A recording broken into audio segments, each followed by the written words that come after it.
Test, test. Okay, I see some green going there, so things must be okay. Piss again. Absolutely untrue. Absolutely untrue. Because I've been busy, um, and what I've been busy with is a book that I've been reading that someone sent to me. So that's one thing. Um, there's a bunch of other things here, and I want to say thank you to a bunch of people. So let's go through this one at a time. So one of the people that I ran into in all of the I'm just checking my levels here. Test. I'm paranoid. Okay, one of the people I ran into on my first video was this guy Bob from this band here, The Keys, and this is a CD called Grand Reopening. And the reason we bumped into each other is because, well, I think he likes the Rollers, but also they do a cover of Elevator on here. And when he told me that, I went ahead and I ordered the CD.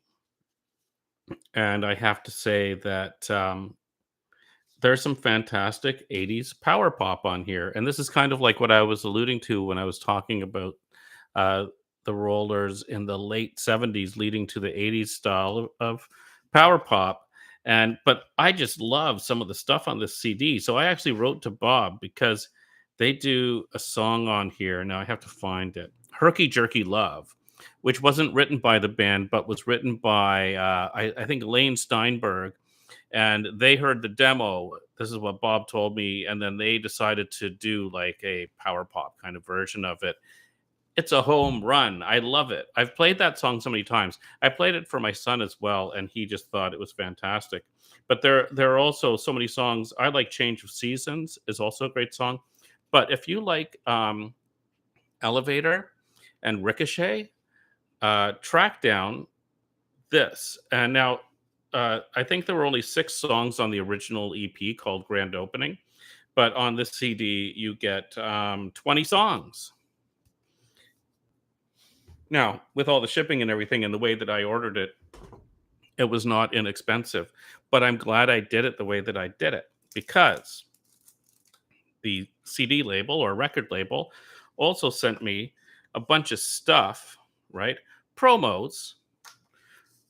Cheap Trick is one of them. Isn't that funny? Because when I often talk about if the Rollers had released their live at Budokan or however you pronounce it, Budokan,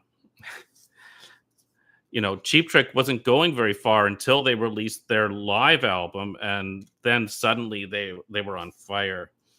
Stems, Dwight Twilley Band. But the point is, this is a whole bunch of new music for me to get into. And I was actually just saying on Facebook the other day that I typically avoid power pop because I find that the Rollers version of power pop, like there are some classic power pop bands, and I won't talk about them because I don't want to insult a band. But there are some classic power pop bands that I don't listen to because I've listened a few times. I'm like, well, the Roller stuff is so much better than this that I don't pay attention. But after hearing the Keys and now getting all of these, I think there's a whole new genre of music for me to dig into, and I appreciate that because it's not easy to always find music that you enjoy and for something to dig into. So that's great, and I'm going to do that. So that's one thing. The other thing is thank you to the girls from the BCR fan events. They sent me this lovely little pin for, uh, just for doing a tiny bit of work with them. And also this book. So this book is Don't Stop the Music, the Bay City Rollers on Record, updated and revised by Haynes Johnson. And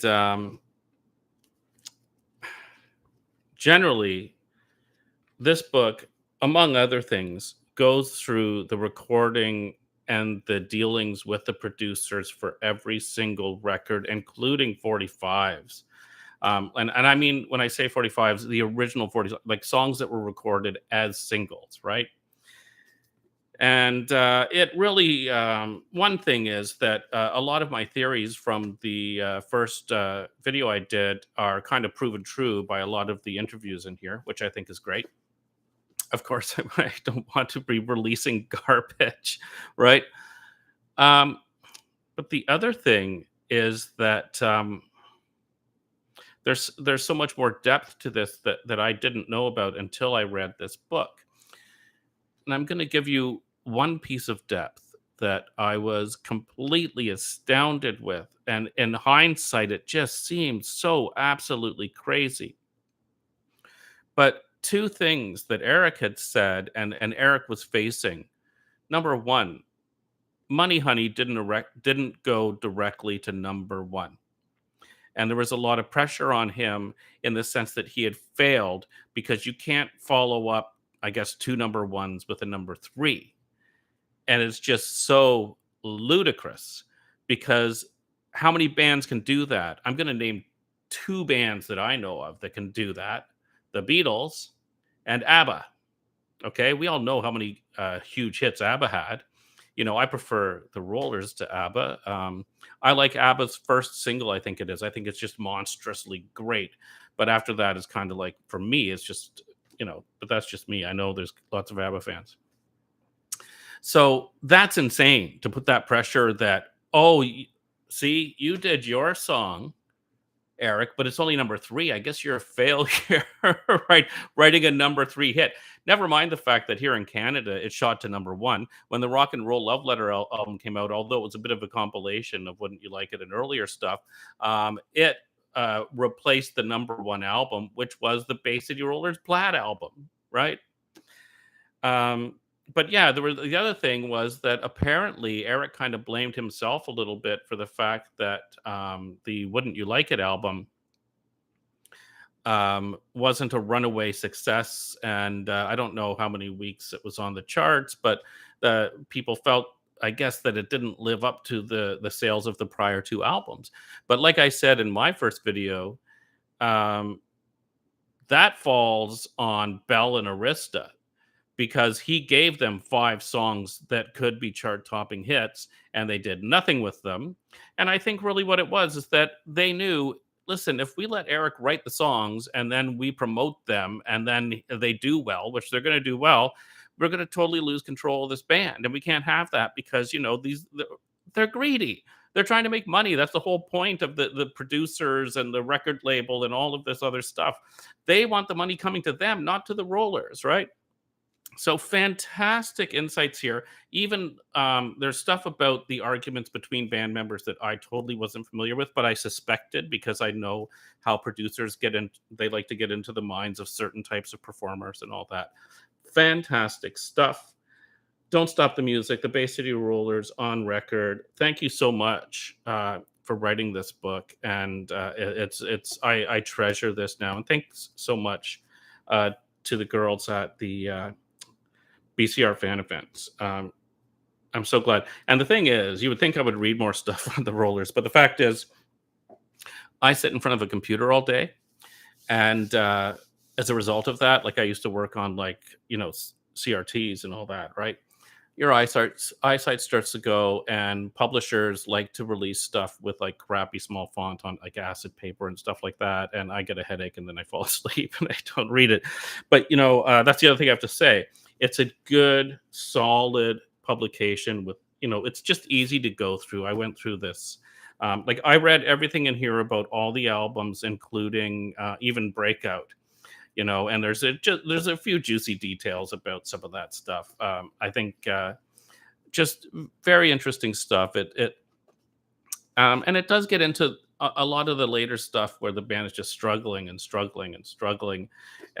it's hard to take sometimes, And one thing I can also say is that I enjoyed this book, even though the author and I totally disagree on some songs. Like there are some songs that I think are classic that he just doesn't care, like he thinks they're throwaway songs, right? But that's the beauty of it. Is like, but he thinks these other songs are classics. And it's like, well, there's such a wide range of stuff. And so the only thing I want to leave off with, as far as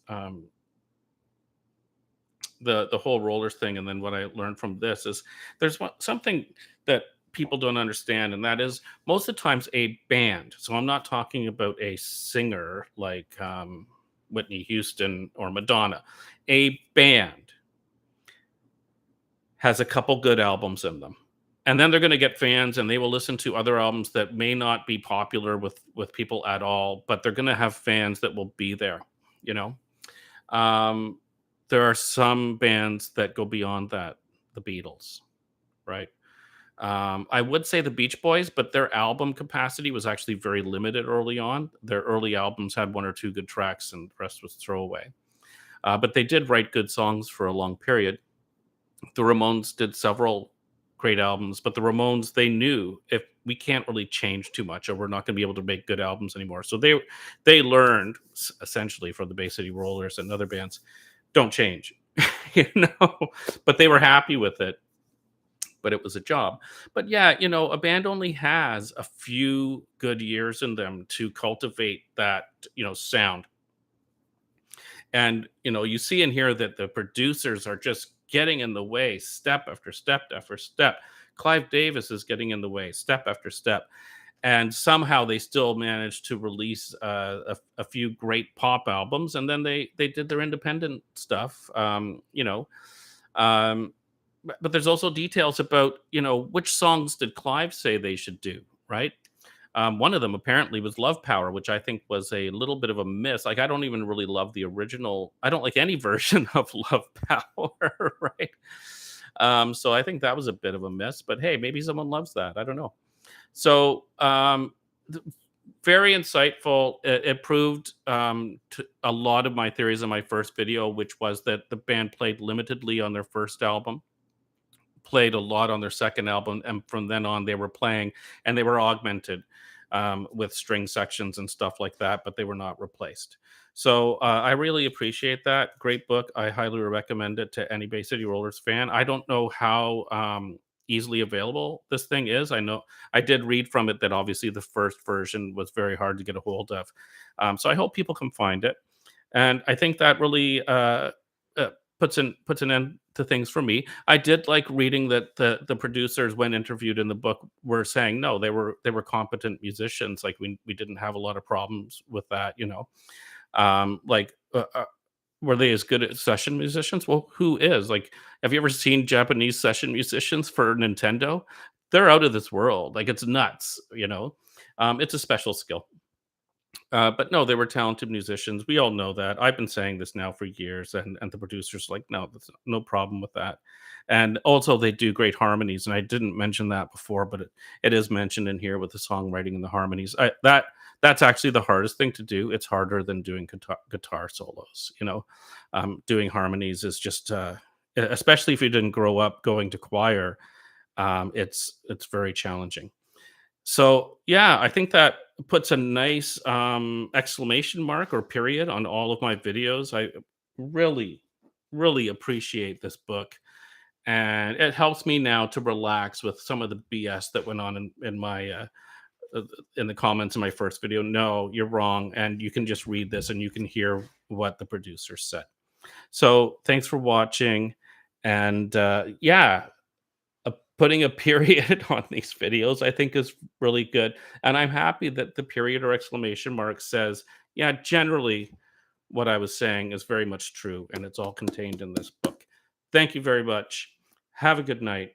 Thanks for the two people that joined at the end here. And it's a short stream, but you can watch it again later. Yes, thanks to everyone. It's been a really exciting couple of weeks. This book, The Keys CD, and the pin, and all of this stuff about power pop has made it so much worth all of the stress for me. Thank you. Have a good night.